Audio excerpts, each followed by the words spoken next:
చేపల కూర నాన్ వెజ్లో ఎక్కువగా చేపలు తినడానికి ట్రై చేయండి. ఆరోగ్యానికి చాలా మంచిది చేపల్లో ఒమేగా 3 ఫ్యాటీ యాసిడ్స్ ఎక్కువగా ఉండి ప్రోటీన్ కూడా చాలా ఎక్కువగా ఉంటుంది.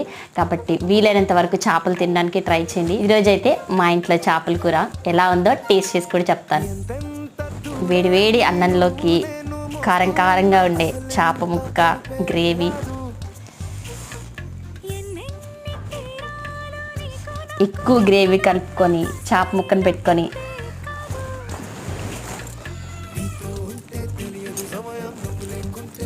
మాటలు లేవు, అదిరిపోయింది. అమ్మతో చేయించాను ఈ చేపల కూర. టైటిల్ కింద లింక్ అయితే ఇస్తాను, తప్పకుండా వీడియోని మాత్రం స్కిప్ చేయకుండా చూడండి. చాలా బాగుంటుంది, ట్రై చేసి కామెంట్ చేయండి. ఎప్పటి నుంచో అడుగుతున్నారు కదా చేపల కూర రెసిపీ చూపించండి అని. లాంగ్ వీడియోలో డీటెయిల్గా ఎక్స్ప్లెయిన్ చేస్తూ చేశాము, చూడండి ఒకసారి.